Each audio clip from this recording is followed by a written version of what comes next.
Hi, this is Vivek Maddala, and you're listening to the Sound Architect Podcast. Hello, and welcome to the Sound Architect Podcast. I am your host, Sam Hughes, and as you just heard, I am joined by Vivek Maddala. Thanks for joining me, Vivek. How are you? I'm doing well. How are you? Very well, thank you, considering the circumstances. Yeah. Lots more podcasts going on, shall we say. Right. So before we discuss your recent projects, how about you tell us a little bit about yourself and what you do for the benefit of our listeners? Yeah, I'm a composer. I write music primarily for films and also for television, and I also write music for dance productions and theater, and I produce records for other artists, and I play in a variety of different bands. So yeah, I kind of like to have a variety in my life. Awesome. How did your journey into music composition begin? So it was a kind of a circuitous route. So I started playing piano when I was very young. I was maybe 3. Oh, wow. That's really young. Yeah. I started playing drums when I was around 7. Nice. And I consider myself primarily a drummer.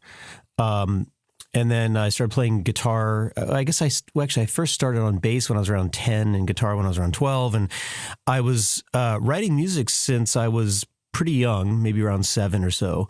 And I always had fully produced musical ideas in my head, and it became a matter of trying to realize initially onto tape and then later on various digital media, basically realize that which I was hearing in my head. And so I kind of developed my instincts and my chops as a producer and a player at the same time as I was writing. So for me, those different kind of musical crafts are really inextricably linked.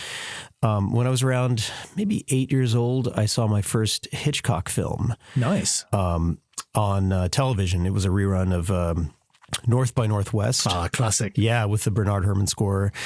And I was so captivated by the music and how the music functioned within the context of the film that's the first time I really thought about film scoring as even a thing. When, the first time I realized that music can serve film in a really constructive way. And, I had seen Star Wars and I'd seen a lot of the iconic films that we all know and love, but that was really when it really kind of connected for me. And then, of course, I saw a bunch more Hitchcock films and really immersed myself in Bernard Herrmann and a lot of the classic score composers from Korngold to, Steiner, Henry Mancini, Elmer Bernstein, and so on. But I never quite, in my family, the idea of going into the arts was not really... It didn't really fit with the culture of my family in a sense. Yeah. And there was this kind of, my father was a university professor, he was a mathematician, and there was this kind of sense that serious people go into math and science, and that's what one is supposed to do. Yeah, sounds very familiar to me as well. Yeah. And so, I never really seriously entertained, doing this. But no matter what I was doing, I was continually, my entire life, I was continually just drawn back into music. Whenever I was, anytime I was in school, I would be hearing rhythms in my head and melodies and contrapuntal lines. And, that's where my mind was. I was a kind of a music-based life form, I suppose. And so anyway, when I was 15, I went to the Berklee College of Music in the performance program to be a jazz drummer. And I was conflicted about it the entire time. One, in the small town that I grew up in, I was sort of the hotshot drummer in that town. But then I got to Berklee and there were, a million other guys just like me. And that was quite eye-opening. But also, I really realized that my main strengths were more in writing and producing than in performing. And although I love playing, I was no Vinnie Colaiuta. And so I did have a good background in math and physics. And so I ended up, when I was 16, I went to engineering school. And cool. I studied electrical engineering and economics. I was a double major as an undergrad. And then later I went to graduate school in electrical engineering and applied physics. And so that, I was sort of fulfilling the kind of familial expectation. But I just continually had this, I don't know how to describe it other than like a gravitational pull back into music. Like an instinct. Yeah. And, I even observed, when I was working as an engineer professionally and as a research scientist, I always kind of felt like I wanted to be doing something else, and that something else was making music. So in 2000, there was a national competition for film scoring that was co-sponsored by Warner Brothers, Turner Classic Movies. Oh, cool. Guitar Center. The grand prize was a kind of a one-off movie deal with Warner Brothers to score a classic silent film from the 1920s that would then premiere on Turner Classic Movies. So I entered the competition kind of on a whim, and I won the grand prize, and so I scored my first. That's awesome. So I scored it was really a shock because I was surprised that anyone besides me would like what I was writing. Like I didn't know that because I never had really any visibility of Did you show it to many people before then, or did many people hear your music? Yeah, here and there. But the thing that I wrote for my entry for the competition was the first thing I ever wrote to picture. Basically, you download film clips from the website and you score them. And so I'd never written anything to picture. In fact, I had never. This was like the first time in my DAW that I flew in a QuickTime video, and I had to figure out how do you manage. Oh, that's always fun. It's still fun these days. Never mind back then. Yeah, I had never. In fact, I had a Pro Tools rig that I got for doing audio because I'd previously been doing all of my MIDI sequencing on a PC using Cakewalk. Yeah, and then I got a Pro Tools rig where I would be essentially slaving the transport to my sequencer and via SMPTE timecode. And the Pro Tools rig essentially replaced what I had previously been doing, which was on magnetic tape. Wow. And so it was a kind of a kludgy setup. And so I wrote some music, and I remember I played it for a friend of mine, and he was like, "Oh, you wrote that? That's actually pretty good." And I was really surprised because I liked it, but I had no idea that anyone else would. So anyway, I ended up scoring this film for Turner Classic Movies, and it was a 74-minute orchestral score that we recorded here in LA with Local 47 Orchestra. And it was pretty successful, and TCM really loved it. And so they kind of made me like a quasi-resident composer. And I scored 5 more features for them. Nice. And then in 2008, I got the Sundance Film Scoring Fellowship. And that really drew me more into the world of independent cinema, which I already kind of had a foot in, but I became sort of more fully immersed in that world. Yeah. And so I've kind of been existing sort of in that space, although I've also done a lot of television since then. And so that sort of brought me to where I am now. Fantastic. And you've actually been, you've won 2 Emmys for your music, haven't you? That's right. Yeah. Mm-hmm.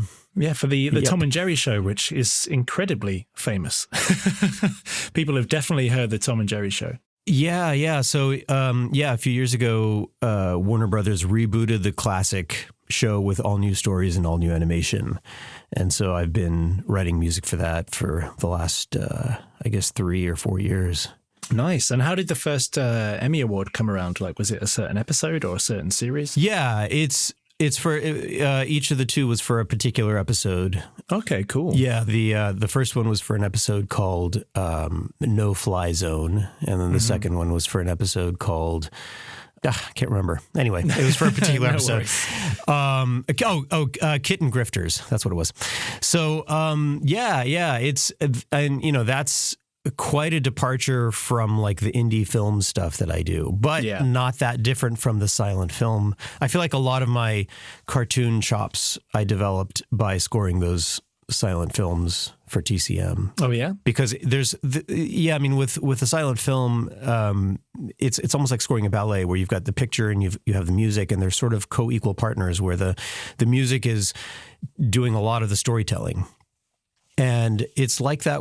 It's like that with the Tom and Jerry show as well, where the music is quite prominent in terms of its role that it plays, but it's also very important in terms of setting not just mood and pacing, but also fleshing out the characters. The cat and the mouse are literally two-dimensional cartoon characters, and so making the audience, sort of guiding them to care about these characters. The music can really go a long way, and it is very, as I'm sure you know, it is very carefully sculpted to fit all the action on screen, in addition to just speaking to the characters and the situations they're experiencing, and drawing the audience in to care about what's happening with them. Yeah, definitely. And was there anything about those 2 episodes specifically that stood out about why they were nominated for 2 Emmys? Like, for example, was it a special type of episode, or did you do anything special with the score, or was it just a particularly good episode that you scored? I don't think there's anything that unusual about those episodes. It's just, I think the way it works is, the studio submits an episode. Yeah. And, so like with the Annies as well, they submitted, you submit an episode, and I guess cross your fingers and hope for the best. So, I mean, I've done 124 episodes to date of the Tom and Jerry show. Oh, wow. I actually feel like they're all pretty good. Like, I feel really good about them. How long is an episode these days then? Is it still like 10, 20 minutes or? So the original Tom and Jerry premiered in December of 1940. Yeah. And if you're familiar with the history of television, this predated television, right? So they would make 7-minute or 7.5-minute short films that they would, screen before a feature film. And this continued for, until maybe the late 50s. And I think at that point, I'm not exactly sure the history, but I think at that point, it went from MGM to Warner Brothers. Right. And at that point, maybe that's when they started the show. I'm not sure. But then it became a television show. And I think I'm not sure, there had been a lot of different iterations of the show, but the the show that exists now, that's being made now, the way they're doing it is they're trying to preserve the format of the original 7.5-minute shorts. So what you have is, in a 30-minute show, you've got a 7.5-minute short, a commercial break, 7.5-minute short, commercial break, 7-minute short. Okay, and so it adds up to something like 22 minutes of actual program material. Yeah. Minus without the commercials. So what I'm calling an episode is actually one of those 7.5-minute shorts. Oh, okay. I didn't realize they were doing that again. Yeah. And depending on how, I think when they're broadcast on television, they probably package 3 of them together into a half-hour block. But when they do, I suppose, a lot of the way people get their content these days is by streaming it. And in that case, you might be just streaming individual shorts. Yeah, for sure. And it must have been quite incredible, though. Like, how did you first hear about the Emmy nomination? Did you just find out that you were nominated and then go, oh, wow, okay. That's right. Yeah. Well, actually, so I was nominated. Now it's been 4 times, because they just Thursday just announced the nominations for this year. Oh, cool. So you've just been nominated again. Yeah. Congratulations. Thursday. Well done. Thanks. So I think the first one, I think it was my publicist who called me up and said, hey, congratulations. And it was a surprise. I didn't know. It's actually kind of funny. The first year that I won, which was 2 years ago, I was not expecting it, that I wasn't even planning to go to the ceremony. I didn't get a ticket or anything. And I was very busy. I was on deadline for both a movie and with the new season of the show. And I didn't have a half a day that I could spend to go down to the convention center and do the red carpet and do the whole thing. And I figured, look, there's no way I'm going to win this thing anyway. So why, it's maybe not a good use of my time. And then sort of last minute, I realized, that's not a really good attitude to have. Like, I knew 2 of the other nominees, and I was like, one of them will probably win, and I should go and support them. Right. And so I drove to the convention center, and I had my tuxedo in the car. I just threw the tuxedo in the car. I ran into the bathroom and changed. Went to the box office and said, I kind of played dumb. Actually, I knew I didn't have a ticket because I didn't bother to get one. But I said, I'm not sure if I have a ticket or not. I just figured maybe they would take sympathy on me because they said that the ceremony had been sold out. Oh, wow. Okay. And so they said, well, sorry, there are no tickets. It's all sold out. And so I said, well, that's... I'm up for an award and, there's me on the program. And so they pulled some strings and they found an empty seat in the soap opera section because, so the daytime soap operas are made out of New York. And so they fly out to LA for the Emmy Awards. And one of the people from one of the shows didn't fly out. So there was an empty seat. Oh, no way. So there you are in the soap opera section. Yeah. They put me in between the bold and the beautiful and the young and the restless. And so I was there in the soap opera section, and I kind of befriended a couple of people who were sitting next to me. And so when they get to the category of outstanding music composition and direction, so they list, when they're announcing the award, they list the nominees in alphabetical order. So Tom and Jerry was last. Oh, right. Okay. And the first nominee was, it was like a Netflix show, and the second one was like a Disney show, and then an HBO show, and so on. And every time they announce a nominee, there would be this, thunderous applause from the audience. And then they get to Tom and Jerry, and it's radio silence. And it was really sad. Like, it was super pathetic that nobody applauded, except for the two guys sitting next to me who I had befriended. And so that made it even that much more ridiculous because they were the only two people in the auditorium who were applauding. And it was so comically stupid that everyone else then started laughing. Oh, wow. And it was really, it was so sad. That's and then awful. But then had it not been me, it would have been funny. But, so they opened the envelope and they announced it's Tom and Jerry show. And there were these gasps over the audience because no one was expecting it. Yeah. Least of which me. And so I didn't have a speech. I hadn't written one because I just wasn't expecting it. So I go up there and I can't remember any. It's like my head is spinning. And so I'd like to thank the people at Warner's, the great people at Warner. Like, I couldn't remember their names. Like, I just drew a blank. That's amazing. I did. I kind of got together and I actually was able to say something coherent, I believe. But anyway, it was interesting after the fact. People did say, it did seem very much like you were surprised. And, so anyway, the second year, I didn't write a speech because I was assuming that the first year was just a fluke. So again, I wasn't prepared. So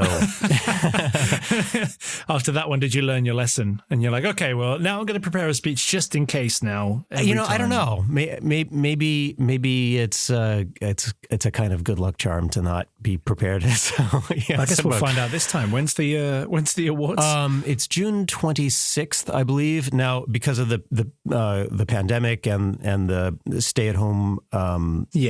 The social distancing, public health directives, they're doing some kind of remote presentation. So I think it's going to be broadcast on CBS, but I'm not exactly sure how they're going to handle it. I think there's going to be some sort of everyone's going to be watching it home, and maybe it'll be some sort of video conferencing thing. I'm not sure. We'll see. Okay, awesome. Well, I look forward to keeping an eye out for it. We'll try and find a link and put it below the podcast just in case. Okay, yeah. So apart from being Emmy nominated, what would you say was a big turning point in your career? What was the biggest moment for you? So there have been a few different kind of knees in the curve. Obviously, the aforementioned Young Film Composers Competition, which, yes, that was what first clued me into the fact that maybe I could actually do this legitimately. Yeah. So that was obviously a huge thing. I think the Sundance Composers Lab was pretty big for me. I don't think it's hyperbole to say it was life-changing.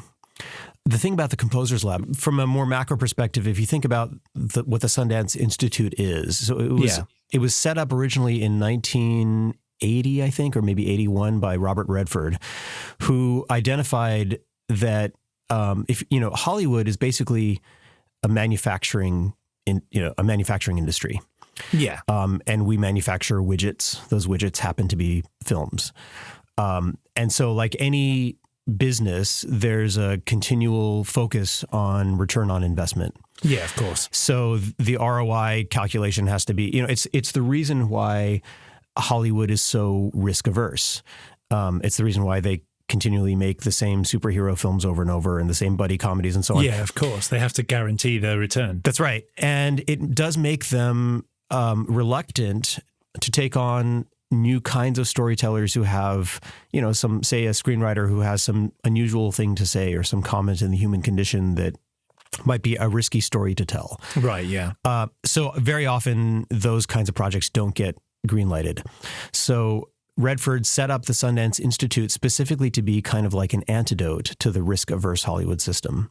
Yeah. And it's an institute that essentially tries to foster new and innovative voices in filmmaking.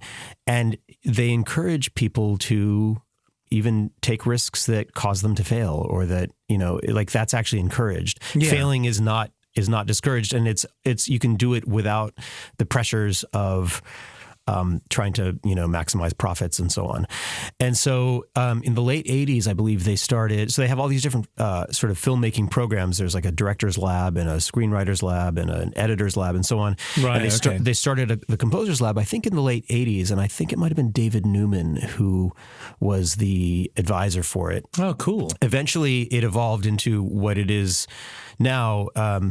So Peter Golub has been the director of the music program for a number of years now, maybe even like 20 years. And these days, it's actually not even done at Sundance anymore. It's the Composers Lab is held at the Skywalker at the ranch? At the ranch, yeah. Oh, that's awesome. Up in Marin County.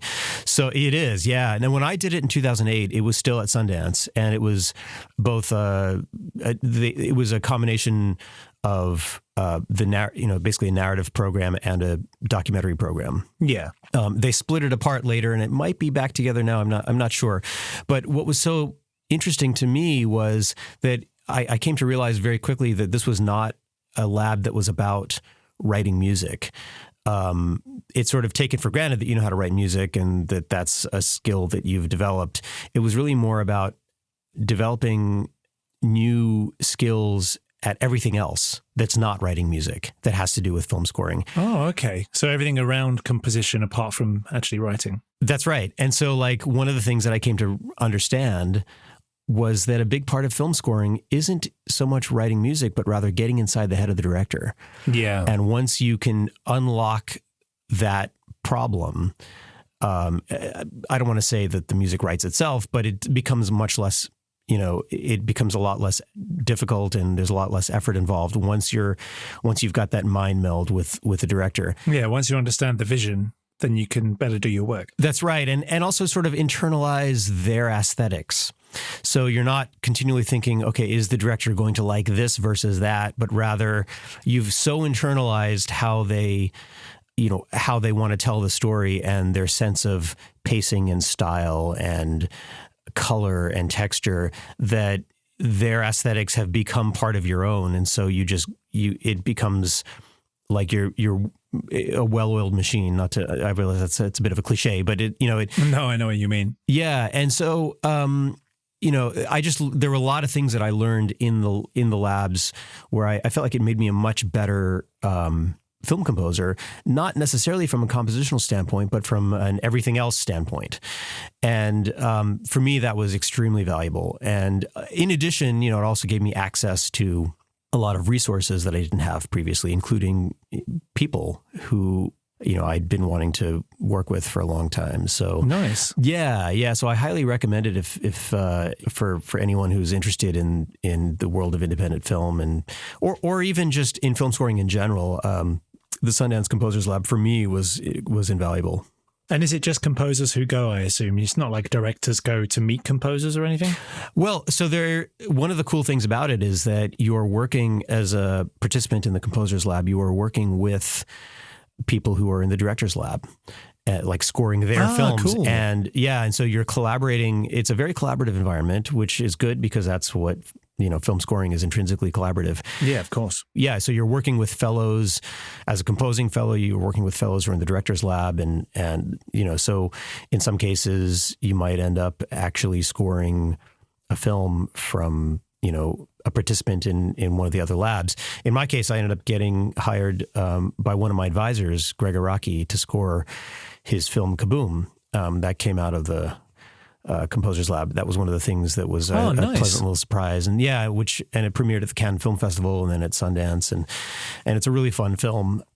And I made that connection through Sundance. And likewise, there's a film that I scored in 2014 called American Revolutionary that I think is a really nice documentary. And I met the director through Caroline Labresco, who was at Sundance. She introduced us, and that's how I made the connection with Grace and scored that film. And Grace happens to be one of the 3 directors on The Asian Americans, which is a documentary series for PBS that just premiered. Yeah. And she introduced me to the filmmakers on that, and that's how my collaboration with that project happened.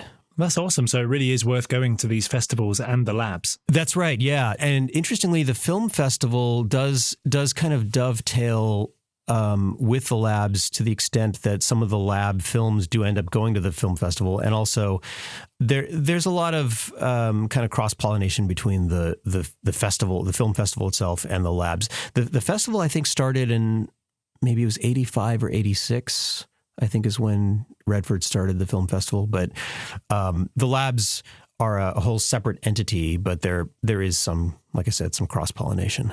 Oh, that's awesome. So you recommend these events even if you're a breakthrough composer or an aspiring composer, you recommend going to events like Sundance and signing up for things like the Composers Lab to progress, right? Absolutely. Yep. Mm-hmm. What if you're scared that you're not talented enough yet to go to these things? Well, it's a continual process. I mean, I think we're all learning and getting better all the time. Yeah, sure. I think that if it's something you're interested in, just do it. And if you don't get in, apply again. And you might have to apply repeatedly, and eventually you'll find your way. I mean, I kind of feel like, who am I? Like I'm nobody, and I'm somehow able to make this happen. So it's like, if I can do it, again, it sounds like a cliche, but like if I can do it, I imagine that pretty much anyone can. Classic imposter syndrome. So what's your general approach when beginning a score on a project? Obviously the score itself varies from project to project, but does your method? Well, every time I score a film or a show or even a theater production or a ballet, it always starts the same for me. So the first thing I do is I have a panic attack. So, I need to start writing. I'm staring at a blank page, either literally a blank page or figuratively a blank page. And I have a panic attack because, okay, what am I doing? How did I get myself into this? Why did I take this job? I don't know how to do this. This is going to be a disaster. And so once I get past that stage, then I can actually start doing something constructive. But invariably, the first thing that happens is I have a little bit of a panic attack. And in fact, that even happens on shows, like a television show where I've been working on, where I've done many episodes. I get a new episode. I have a kind of a mini kind of breakdown where I don't know what to do. And so I have to, and a lot of it is just, it's daunting. And so, I find some way to get past it. Usually it's just a matter of, pushing through and writing something, and maybe I don't like it and I revise, and, eventually I get a handle on it. And then once that happens, then, it's off to the races. But I do think that there are some common characteristics to scoring to picture that apply to everything. And that is, if you think about it, the whole reason we put music to picture is that it affects it in some way. Of course, yeah. Usually emotionally, but also many other ways. Right. And emotionally, I think, is important because that's the reason why we like music to begin with. We can be analytical about it, and you can deconstruct a piece of music and look at the underlying musical architecture, and it can be interesting on an academic level, but that's not why people like music. We like music because it affects us emotionally. It makes us feel something. And it is a visceral thing, right? So when you put a piece of music against picture, it can have the effect of manipulating the audience in one direction or another. And the whole thing with film scoring is, I think the idea is you want to draw the audience into the film. In other words, a lot of times the music, you don't want the music to call attention to itself per se. Sometimes you do, but a lot of times what you want it to do is make it feel like it's part of the same fabric as the film and try to immerse the audience in that world. And so, that I think is common to all music for whatever the media is. And so, I think that understanding the aesthetics of the filmmakers is pretty crucial. And that, again, I would say is a generalizable statement across, regardless what you're working on. And so, yeah, I think a big part of, for me, regardless of what the project is really I have to kind of, marinate in the film itself. And really understand what they're going after and approach music from that perspective. How is music going to serve this film or this show? And how should it not function? Yeah, that makes sense. What is it we want to say? What don't we want to say? How much do we want to say? How much do we want to manipulate the audience? How careful do we have to be about the audience feeling manipulated by music? Especially in a documentary, that's, I think, pretty important, because I think modern audiences are very sensitive to, we live in a very propagandized world where there's all kinds of, information is being spun around and at us from all directions. And I think modern audiences in particular are hypersensitive to feeling manipulated by music. Yeah, of course. And so when it's a documentary and it's an important subject, if the music is saying too much or obviously trying to telegraph to the audience what they need to be feeling about this right now, if it's obvious, then that can completely destroy the effectiveness of the film. So, I think really sort of understanding how much you want to calibrate what you're saying, how much you want to foreshadow things, to what extent you want to play the music against picture versus really supporting the picture. These are all questions that some of which the answers will reveal themselves as you're working on it. In some cases, it's a matter of, working some of these things out in spotting sessions with the filmmakers, or, in some cases, you have to do things badly in order to figure out how to do them well. Well, yeah, I think there's a famous quote, and that was even used in a cartoon of Adventure Time, where being bad at something is the first step at being kind of okay at something. Yeah. I think that's kind of a truism. Yeah. Yeah, definitely. So I kind of asked you earlier about your biggest moment before, but I'm also curious about what was your most challenging moment in your career so far? Well, there are a lot of them. I can tell you, even just this project that I just finished, the Asian Americans, the PBS documentary series, was quite a challenging project because, one, there were a lot of cooks in the kitchen. So I was working with the director on a given episode, plus there was, the showrunner for the entire series, and then there were the various executive producers and the editors, and a lot of people had different opinions, of course, about what the music should be doing and should not be doing.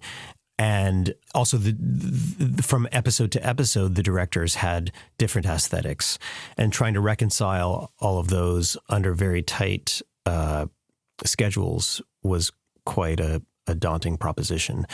I'll tell you that very often time is your biggest enemy, because, a lot of times we gripe about budgets and so on, but, time really is the limiting reagent, I think, in most cases. And I can tell you that in my case, a lot of the stress that I feel usually has to do with time, because everything else, you can kind of work out. If you're struggling with trying to find the right musical solution for a dramatic problem that is being posed in a particular scene, and you're spinning your wheels and you're going back and forth with the director and nothing seems to be working, and maybe you like your solution, but she doesn't, or there's some kind of conflict. there's always a way to solve that problem. It's just a matter of doing it with the clock ticking, and you've got, it has to be done, say, by tomorrow, 10 a.m. Yeah. And I don't have anything really to say about it other than that it's a hard situation to be in, and of course, it's not an uncommon one. And how do you navigate that? Like, do you just kind of play it by ear each time, or? I hate to say it, but I think desperation actually sometimes can be a good source of fuel. A source of fear as well. Yeah, sure. Desperation and fear. I'm just like they can be motivating factors. Yeah. Where I have, 16 hours to figure out how to solve this problem and execute a fully realized musical solution. And it's a big, daunting scene, and I have to, and what do you do? I think it's one of these things where it's just, you have to not despair and really just try to, I don't have a good answer to that. Well, it's an honest answer, at least. At least it's good for people to know that, there's no quick fix. There's no solid answer of what to do in that situation. I mean, I have things that often I will do. I have like techniques that I fall back on. One of them is sometimes if I'm really spinning my wheels, maybe that I'm approaching it from a completely, I have to step away, and I might sometimes put on a record and listen to something that's completely unrelated to it. Like if I'm in the middle of this orchestral score, I might have to walk away and put on a Marvin Gaye record or something, something completely unrelated, and recalibrate, almost like a palate cleanser or something, Kind of mind sorbet. That's right. And interestingly, sometimes I hear things differently as a result of that. I put on a Led Zeppelin record or something completely unrelated, and there's something I hear, it might be a rhythmic phrase, or it might be some kind of, intervallic friction in a guitar part, like a Jimmy Page guitar part or something that's completely unrelated to what I'm doing, but it triggers an idea in my head about, you know what? There's this conflict between these two characters, and maybe I can speak to that conflict by doing a similar kind of minor second rub with a tritone thing on top or whatever. Yeah. And maybe it actually becomes a jumping off point for a new kind of musical approach or a new idea. So it can come from anywhere. So I do have things that in moments of desperation where I'll step away and I'll put on a John Coltrane record or something completely unrelated and see if I can recalibrate.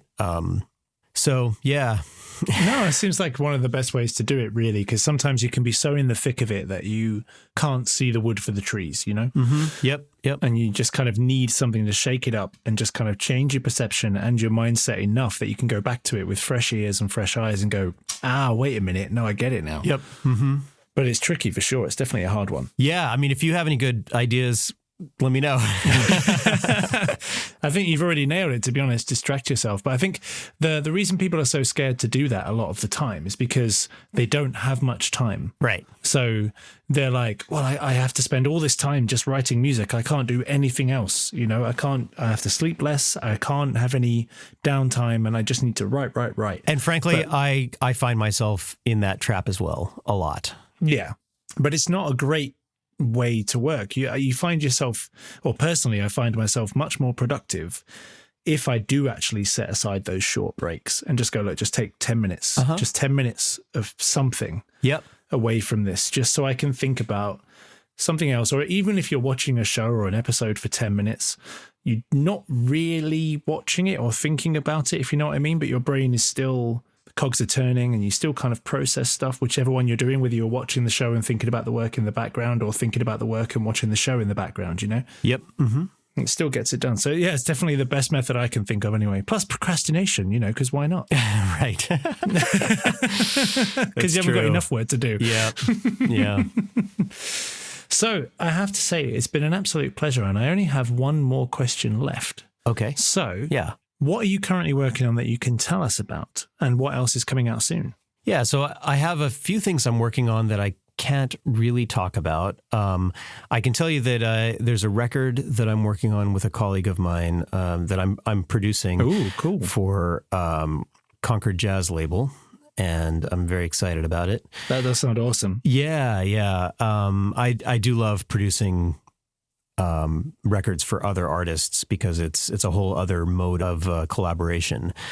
And I'm also working on a couple of modern dance pieces. One which is more traditional and more of a kind of Russian Bolshoi style production, and then another one which is based kind of obliquely on Carnatic and Hindustani Indian music blended with Western orchestra. Ooh, that sounds really interesting. Yeah. And I'm quite excited about that one in particular. I'm also, I've got a couple of indie feature films that I'm working on. I just yesterday got a new screenplay for one of them. They're actually supposed to have already been shot, but because of the recent events, everything got kind of pushed back. So the writer-director sort of took an opportunity to maybe make some tweaks to the script, which I haven't read yet, but I'm looking forward to. And so those two films hopefully will be happening. Well, actually, I don't know. I guess at this point we can just guess. Yeah. Yeah, tricky times, but that does all sound like exciting stuff. Yeah, I'm excited about it. Yeah. Yeah, definitely. Well, we're excited to hear it as well. So you have to keep us posted when it's all coming out. Yep, I will. Awesome. Well, I have to say, Vivek, it's been an absolute pleasure having you on the show. I hope you've had as much fun as I have. It's been a blast. Awesome. Well, we look forward to having you on the show again at some point then. Yes, please do. Yeah, let's definitely stay in touch. Perfect. Well, thanks for listening, everyone. And thanks again to Vivek for joining me today. And stay safe. And we'll see you all again soon.